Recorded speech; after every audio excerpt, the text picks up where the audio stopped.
I'm Sarah, 28, and for over a decade, I genuinely believed my family's constant financial struggles were just bad luck, a series of unfortunate events that I, the successful one, needed to fix. I'd quietly bailed them out countless times, thinking I was their savior. That fundamental lie shattered at my sister's lavish engagement party, an affair I mostly funded, in the backyard under twinkling fairy lights. My brother, Mark, casually joked about how easy it was to get me to open my wallet. That offhand comment, meant to be a laugh, shattered my entire world. How could I have been so blind? Because in the next breathless 48 hours, I uncovered a meticulously crafted web of lies, fake medical bills, urgent repairs that never happened, and even a secret savings account my parents shared.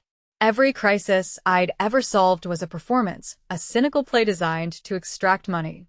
My mother was still humming a cheerful tune in the kitchen, oblivious, as I found the final piece of evidence tucked inside her old recipe book. Before I tell you what happened when they saw me, please take a moment to like and subscribe, but only if you genuinely enjoy this story. Also, I'd love to know where you're watching from and what time it is there. Drop a comment below. My mom called me selfish after I had paid her electric, gas, water, and internet bills for an entire year. Jasmine Wells was 31 years old, and by the time the word selfish came out of her mother's mouth, she already knew exactly how much her silence had cost her. $6,143, not counting late fees, emergency reconnect charges, or the nights she stayed awake in Milwaukee, checking whether her parents' house in Madison still had heat. She sat at the long dining table with a glass of iced tea in her hand while her mother smiled across the room like she had just delivered a harmless joke. "You could do more if you weren't so selfish," Ruth said loud enough for everyone to hear. And Jasmine felt every fork pause against every plate. Her father stared down at his roast chicken. Her brother, Alex, gave a small laugh under his breath, the kind he used when he wanted someone else to be humiliated, but did not want to take responsibility for starting it. Jasmine looked at her mother, then at the ceiling lights glowing above them, the same lights she had kept on month after month, while Ruth texted things like, "Just this once, honey," and "We're short again," and "Family helps family." She did not shout. She did not cry. She raised her glass just high enough for the ice to clink and said, "You'll notice my selfishness when the lights go out." Ruth's smile disappeared so fast it almost looked like fear. Before I tell you the part that changed everything, drop your location and the weather there. I want to see how far this story travels tonight. Jasmine had not planned to say it that way. Not at first. She had come to dinner carrying a wrapped ceramic serving bowl she had made by hand during a weekend pottery class, glazed in soft blue, because Ruth always said blue made a house feel calm. The bowl was still sitting unopened on the counter, half hidden behind a stack of store-bought pies. Ruth had barely glanced at it when Jasmine arrived. She had hugged the air beside her daughter's cheek, then whispered, "Did you remember the utility login? Your father says the gas company sent another notice." That was the greeting. Not, "How was the drive?" Not, "You look tired." Not, "Thank you for keeping us afloat." Just another reminder that Jasmine's role in the family had stopped being daughter and had become emergency fund with a heartbeat. For 12 months, Jasmine had worked long hours as a senior facilities energy analyst, reviewing consumption reports for commercial buildings, finding wasted power in office towers, hospitals, and warehouses. She could spot a leaking heat loop from a spreadsheet. She could tell when a company was losing money through careless usage before anyone else noticed. Yet somehow, she had ignored the biggest drain in her own life because the people causing it shared her last name. That night, as Ruth's insult hung in the warm dining room air, Jasmine felt something inside her click into place, like a breaker being flipped. She was done paying to be disrespected. The bills had started the previous winter when Ruth called Jasmine at 10:43 p.m. and said the power company had sent a shut-off warning. Jasmine remembered the exact time because she had been sitting at her kitchen island in Milwaukee with a laptop open reviewing a heating efficiency proposal for a hospital wing when her phone lit up with Mom. Ruth's voice had sounded small, then almost embarrassed. "We just need a little help until your father's pension adjustment comes through." She said Jasmine asked how much. Ruth hesitated, then said 480. Jasmine paid it within 10 minutes.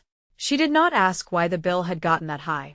She did not ask why Alex, who lived 15 minutes from their parents, had not helped.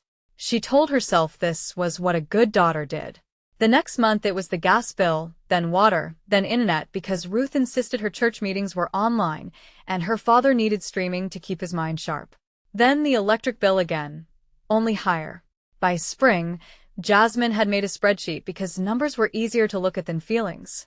Electric, 1,842. Gas, 1,376. Water, 711. Internet and phone bundle, 119. Reconnect threats, late fees, and urgent same-day payments. The rest. Each time, Ruth framed it as temporary. Each time, Alex had a reason not to contribute. He was saving for a new truck. His kids needed summer camp. His wife had ordered a kitchen renovation deposit before checking the account. Jasmine had heard all of it. What the family did not know was that after the fourth emergency payment, Jasmine started saving everything. Screenshots, voicemail files, bank confirmations, even the text where Ruth wrote, "Don't tell your father how much I'm asking. He'll feel ashamed." Followed 2 days later by Alex says you make more than enough. So, I don't know why you're making this difficult. Jasmine had not saved the messages because she wanted revenge. She saved them because somewhere deep down she knew the day would come when they would deny what they had done. On the drive to Madison for dinner, she had almost decided to say nothing.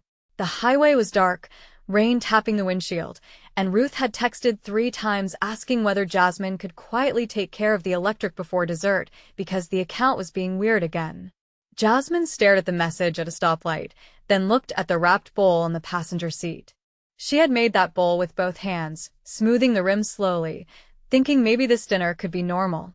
Maybe Ruth would see the gift and remember that Jasmine was not just a wallet. Maybe her father would ask about her promotion interview. Maybe Alex would bring dessert instead of another excuse. But when Jasmine arrived, her father said, "You made it," like she was a delivery. Alex said, "Big city money is here," then laughed when no one else did. Ruth pulled her aside before Jasmine even removed her coat and murmured, "Please don't bring up the bills in front of people. It makes us look irresponsible." Jasmine looked at her mother's careful makeup, her pearl earrings, her polished smile prepared for relatives, and something cold moved through her chest. Ruth did not mind taking the money. She only minded witnesses. During dinner, Jasmine tried to stay quiet. She listened while Ruth praised Alex for stepping up lately because he had fixed a loose cabinet hinge. She listened while her father bragged that Alex always came when called. She listened while Alex complained about property taxes and said, "Some of us don't have the luxury of living alone with no real responsibilities." Jasmine's hand tightened around her fork. She thought of her own rent, student loans, car insurance, retirement contributions, medical bills, and the second job she had taken for 3 months doing weekend energy audits, so Ruth's house would not go dark. She nearly spoke then, but Ruth got there first. "Jasmine has done well," her mother said, smiling sweetly. "But she could do more if she weren't so selfish." That was when the room changed. For 1 second after Jasmine answered, nobody moved. "You'll notice my selfishness when the lights go out," she had said, and the words settled over the table like a storm warning. Ruth's eyes flicked toward the ceiling fixture, then back to Jasmine. Alex leaned back in his chair and let out a sharp laugh. "Wow," he said, threatening Mom and Dad now. "Classy." Jasmine turned her phone face up beside her plate. "No," she said. "I'm done letting all of you call my help love when you receive it, and selfishness when I stop." Ruth's cheeks tightened. "This is not the place." Jasmine glanced around the table at the relatives who had watched her grow up, people who had accepted Ruth's version of the family for years. Alex was the busy father. Ruth was the long-suffering mother. Jasmine was the distant daughter with money who never came home enough. Actually, Jasmine said, "This is exactly the place because the insult was public, so the truth can be public, too." Her father finally looked up. "Jasmine," he warned, but his voice had no strength in it. Jasmine tapped her phone. The first screenshot opened. Ruth's text filled the screen in plain black letters. Can you pay electric before noon? Don't ask Alex. He's stressed, and you know you're better with money. Jasmine read it aloud. A cousin at the end of the table shifted in his chair. Ruth whispered, "Stop." Jasmine swiped to the next one. Gas company again. Your father doesn't need to know. Please just handle it. Then another. Internet is due. I told Alex not to worry, because you always come through. Alex's smile vanished. You're really doing this? He snapped. Jasmine looked at him. Yes.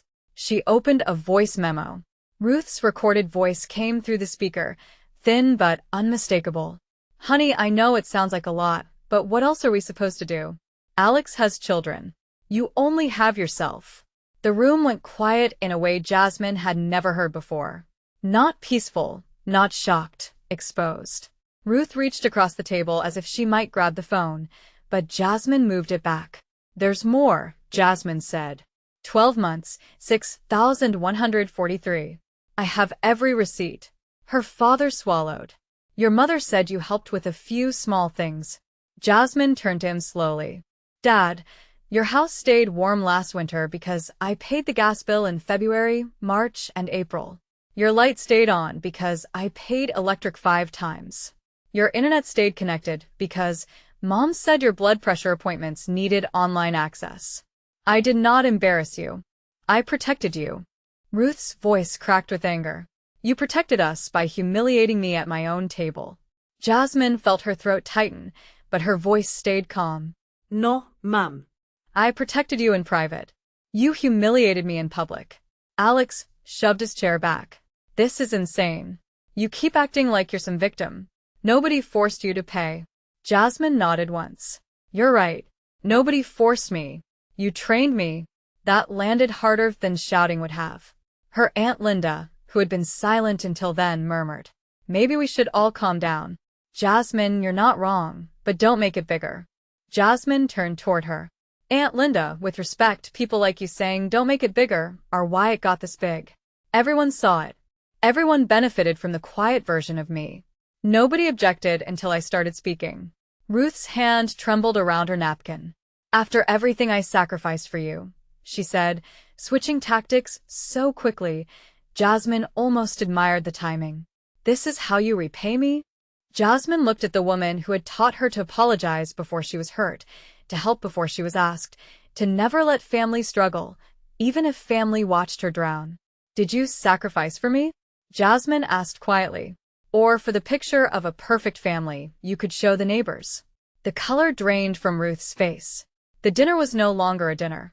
It had become a courtroom without a judge, and Jasmine had stopped acting like the defendant. Ruth stood at the head of the table, one hand pressed to her chest, the other gripping the back of her chair. You have no idea what it takes to hold this family together, she said. I am the one who remembers birthdays. I am the one who hosts dinners. I am the one people call when something breaks. Jasmine almost laughed, not because it was funny, but because Ruth truly believed the performance of care was the same as care itself. And who did you call when the house was about to go dark? Jasmine asked. Ruth's mouth opened, then closed. Alex stepped in, eager to rescue her. You make good money. Why are you acting like 6,000 ruined your life? Jasmine turned her phone toward him and opened another folder. Because it wasn't just 6,000. It was Thanksgiving when Mom told me not to come unless I could bring grocery money. It was Dad's medication co-I that somehow became my job even after you bought a new grill. It was your kids' school fundraiser, where Mom wrote my name on the donor form before asking me. It was every time this family decided my independence meant I didn't need support, only demands. Alex's wife, Megan, stared down at her plate. Jasmine had not planned to mention her, but then Megan muttered, We all have problems. Jasmine looked at her, tired, but steady. Then solve yours without assigning them to me. Someone inhaled sharply. Alex pointed a finger. Don't talk to my wife like that. Jasmine leaned back. Then don't let your wife text me last month asking if I could cover your water bill because she didn't want your kids visiting grandparents in a cold house. You all use the same script. Mom used guilt. Dad used silence. You used your children. And I kept paying, because I thought love meant preventing consequences. Her father looked smaller with every sentence. He rubbed his forehead, and for the first time Jasmine wondered if he had known more than he admitted. "I didn't know it was that much," he said. Ruth snapped toward him. "Don't you start." Jasmine saw it then. Not just guilt, but fear. Ruth was not afraid of poverty in that moment. She was afraid of losing control over the story. For years, she had told relatives that Jasmine was successful but distant, generous but difficult, loved but not very warm. Those little phrases had built a cage around Jasmine, and everyone had mistaken the cage for her personality. Jasmine picked up her glass again, not to toast, but to keep her hands from shaking. "Here is what happens now," she said. "After tonight, I am removing my card from every utility account. I am changing the login information I created. I am canceling the automatic payments. If you need help, you can make a written budget. Show me exactly where your money goes and ask respectfully, but the emergency daughter service is closed." Ruth's face hardened. "You would let your parents sit in the dark?" Jasmine's answer came, without hesitation. "No, you did that by ignoring every bill until I rescued you. I'm just not standing between you and the result anymore." Alex laughed bitterly. "Good luck explaining that to people." Jasmine looked around the table. "I just did." Her cousin Brian quietly picked up his phone. Jasmine noticed the screen light up with the family group chat. Within seconds, phones began buzzing around the room. Someone had written, "Is it true Jasmine paid their utilities all year?" Another message. "Ruth told us Jasmine never helps." Ruth lunged for her own phone, reading fast, her face tightening with each notification. The public image she had protected so carefully was cracking in real time. Not because Jasmine screamed, but because Jasmine finally brought receipts. "Delete those," Ruth hissed. Jasmine shook her head. No. Alex grabbed his coat. "We're leaving." Ruth spun toward him. "You are not leaving me in the middle of this." Alex froze. His children were in the den, arguing over a tablet, sticky-fingered and loud. For once, there was no Jasmine silently stepping in. Megan whispered, "Alex, go get them." Alex looked at Jasmine as if expecting her to move. She did not. She just folded her napkin and placed it beside her plate. That small motion seemed to offend him more than any insult. He was finally standing in the mess he had helped create, and there was no one left to clean it up. Then Jasmine's phone buzzed with an email notification. For a moment, she almost ignored it, assuming it was another utility alert or another family message forming part of the storm. But the sender name made her pause. Marin Patel, the regional director at Northline Energy Systems. Jasmine opened it under the table, and the first line stopped her breath. "We are pleased to offer you the position of Regional Director of Building Performance, Chicago office." Chicago, the job she had interviewed for 2 weeks earlier, the job she had almost declined before receiving the offer because Ruth had been hinting that Jasmine should move closer to Madison. "Now that your father and I are getting older." Jasmine read the email again, every word clear and bright against the chaos around her. "Higher salary, leadership role, relocation package, start date in 6 weeks, a company apartment for the first 2 months. She felt something loosen in her chest. Ruth was still speaking, but the words blurred. "Ungrateful. Dramatic. After all I've done." Jasmine stood. The chair legs scraped the floor, and everyone turned. "I just got promoted," she said. The sentence seemed to confuse them more than the evidence had. Her father blinked. "What?" Jasmine held up the phone. "Regional Director, Chicago office." For the first time all night, no one had a prepared response. Ruth's face shifted through surprise, calculation, and panic so quickly Jasmine saw the whole pattern of her childhood in 3 seconds. "Chicago?" Ruth repeated. "That's farther." Jasmine nodded. Yes. Alex scoffed, trying to recover. "So that's what this is about. You think you're too important for us now?" Jasmine looked at him, then at Ruth. "No, this is about the fact that I almost turned it down because I thought being available to this family made me good. Tonight helped me understand that being available to people who only value access is not goodness. It's self-abandonment." Ruth took a step toward, her voice softer now. "Jasmine, don't make a major decision while you're upset." That nearly broke Jasmine's calm. How many times had Ruth made emergencies out of ordinary bills, but now Jasmine's career was the impulsive thing. I made this decision before dinner, Jasmine said. I just didn't know it yet. Her father rose slowly. Honey, we're proud of you. Jasmine looked at him, searching for the warmth she had spent years wanting. The words were right, but they came too late and too empty, like a receipt printed after the store had closed. Are you proud? She asked. Or scared that I'll be harder to reach? He looked away. That answer was enough. Ruth's voice broke. What are we supposed to do about the bills? The question landed like a final confession. Not. Will we still see you? Not. Are you okay? Not. How did we make you feel this alone? The bills. Jasmine laughed once, softly, sadly. There it is. Ruth seemed to realize what she had said, and tears filled her eyes. I didn't mean it like that. Jasmine put her phone in her purse. You did. You just usually hide it better. Around them, relatives had started gathering coats, not dramatically, but carefully, as if Ruth's house had become a place where anyone might be asked what they knew and when they knew it. Aunt Linda avoided Ruth's eyes. Cousin Brian muttered that he had an early morning. Megan was in the den trying to convince two overtired children to put on shoes while Alex stood uselessly by the doorway, red-faced and angry. The perfect family dinner Ruth had staged was collapsing into unfinished plates, cold food, and whispers. Jasmine walked to the counter and picked up the unopened blue bowl. For a moment, she thought about leaving it there as proof she had come with love. Then she tucked it under her arm. Ruth noticed. You're taking my gift. Jasmine turned. It was never yours. You didn't even open it. Ruth flinched, as if slapped. Jasmine did not enjoy it. That surprised her. She had imagined revenge might feel hot, satisfying, cinematic. Instead, it felt clean and painful, like removing a splinter that had been buried too long. By 9:17 p.m., the first utility payment was canceled. Jasmine did it from her car in the driveway with the engine running and the heater blowing against her hands. She logged into the electric account, removed her card, changed the recovery email, and downloaded the final confirmation. Then gas, then water, then internet. Each click felt small, almost boring, but together they redrew the boundary her family had spent years erasing.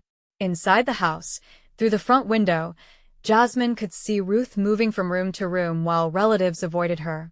Alex was crouched near the den, trying to zip one child's jacket while the other cried because nobody had packed the tablet charger.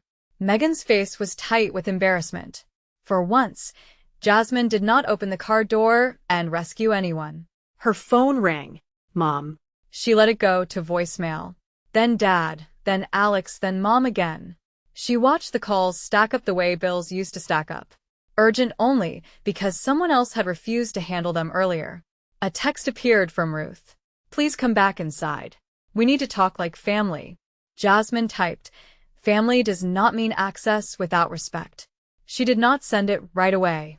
She sat with the sentence, making sure it was not cruelty, wearing the mask of strength. Then she sent it. A minute later, Ruth appeared on the porch without a coat, arms wrapped around herself against the cold. Jasmine lowered the window halfway. Ruth's makeup had smudged beneath one eye. For once, she did not look like the woman who could control a room with a sigh. I'm sorry, Ruth said. Jasmine waited. Ruth swallowed. Not because people know. I hate that they know. But I'm sorry because you were right. I made you responsible for things you should never have had to carry. Jasmine studied her mother's face, wanting to believe her and refusing to confuse, wanting with proof. Why now? She asked. Ruth looked back at the glowing house. Because when everyone started asking me what happened, I wanted to blame you. I really did. Then Alex asked if you were still covering next month, and I heard how ugly it sounded. Jasmine's eyes burned, but she did not let the tears fall. It sounded ugly because it was ugly. Ruth nodded. Yes. The word was small, but it was the first honest one Jasmine had heard from her all night. Her father came out next, slower, coat half-buttoned. He stood beside Ruth and looked at Jasmine through the cracked window. I should have asked more questions, he said. Jasmine answered. Yes, you should have. He winced, but he did not argue. That mattered. Alex opened the front door behind them, holding a child on one hip, his expression still sour. So what? We're all supposed to beg now, he said. Jasmine looked past her parents at him. No, you're supposed to parent your children, pay your bills, and stop using mom to ask me for money when you're too proud to do it yourself. Megan, standing behind him, whispered his name sharply. Alex's face flushed. Ruth turned around. Alex, enough. The porch went quiet. Jasmine had never heard Ruth use that tone on him. Not once. Alex stared at her like the world had tilted. You're taking her side. Ruth's shoulders sagged. I'm taking responsibility. That was when Jasmine felt the first real shift. Not forgiveness, not repair. Just the faint possibility that truth had finally cost the right people something. Ruth had lost face in front of relatives. Alex had lost the protection of being the son who could do no wrong. Her father had lost the comfort of pretending ignorance was innocence, and Jasmine had lost the illusion that being needed was the same as being loved. She opened the car door and stepped out, but she did not walk back inside. I'm driving back to Milwaukee tonight, she said. Ruth's face crumpled. Tonight? Jasmine nodded. And I'm accepting Chicago. If you want to see me, you can plan a visit. You can ask in advance. You can respect no as a complete answer. Ruth wiped her cheek. Will you ever forgive me? Jasmine looked at the house, at the lit windows she had paid to keep glowing, at the family gathered inside, now forced to see the cost of pretending one person could be used forever. Maybe, she said, but forgiveness will not come with autopay. Jasmine did not stay for dessert. She did not help clear plates, did not pack leftovers, did not settle the children, did not sit with Ruth at the kitchen table while everyone else went home and absorb her mother's guilt until Ruth felt better. She placed the blue bowl carefully in the back seat, checked that her overnight bag was still zipped, and stood beside the car while Ruth hovered near the porch steps like she wanted a hug, but knew she had not earned the old kind. Jasmine walked over anyway. She hugged her mother lightly, not with surrender, not with the desperate closeness of a daughter trying to be chosen, but with the careful compassion of a woman who had finally chosen herself. Ruth held on too tightly. Jasmine gently stepped back. I forgive you enough not to hate you, she said. But forgiveness does not mean I go back to being the person you can drain and insult. Ruth covered her mouth, crying silently. Now behind her, Alex was still inside, arguing with Megan, while one child wailed about a missing mitten. The sound might have pulled Jasmine in once. Tonight, it only confirmed how trained she had been to run toward other people's discomfort and away from her own dignity.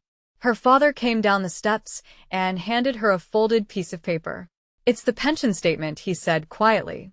And our checking balance, not because I'm asking you to fix it, because I should have known where we stood. Jasmine accepted it, then handed it back. Look at it with Mom tomorrow. Make a plan without me first. He nodded, ashamed but listening. That was all she could ask for now. The drive out of Madison was quiet. At the first red light, her phone buzzed with a message from Aunt Linda. I'm sorry you stayed quiet. You were brave tonight. Jasmine stared at it for a moment, then typed. Being brave should not be required to be treated fairly. She sent it and placed the phone face down. Snow had started to fall, soft and thin, catching in the headlights like tiny sparks. By the time she reached the highway, the city lights were behind her, and for the first time in years, Jasmine did not feel guilty for leaving them there. The next morning, Ruth called once. Jasmine did not answer immediately. She waited until she had coffee in her hand and sunlight coming through her apartment window. When she called back, Ruth did not ask about the bills first. She said, I opened the spreadsheet you sent last month. I should have opened it then. Jasmine closed her eyes. It was not enough. It was not repair. But it was a beginning that did not require Jasmine to bleed for it. 3 weeks later, she accepted the Chicago position officially. 6 weeks later, she moved into a small apartment with tall windows overlooking a row of brick buildings and winter bare trees. On her first night there, she placed the blue bowl on her own dining table and filled it with oranges. Ruth texted a photo of the first utility bill she had paid herself with one sentence. We handled it. Jasmine smiled, Not because everything was fixed, but because the responsibility had finally landed where it belonged. The lesson Jasmine carried with her was simple. Family is not a place where one person proves their value by sacrificing without limits. Real family respects boundaries before resentment becomes a language. When you stay silent too long, you may think you are keeping the peace, but sometimes you are only teaching people how to take from you without gratitude. Saying no does not destroy a healthy relationship. It reveals whether the relationship was healthy in the first place. Jasmine did not win because her parents struggled for a month or because Alex had to face embarrassment. She won because she stopped confusing guilt with love. She won because she learned that being useful is not the same as being valued. And when her plane lifted off for Chicago on a cold, gray morning, she looked down at the shrinking streets below and smiled softly. Not because the lights had gone out, because hers had finally come back.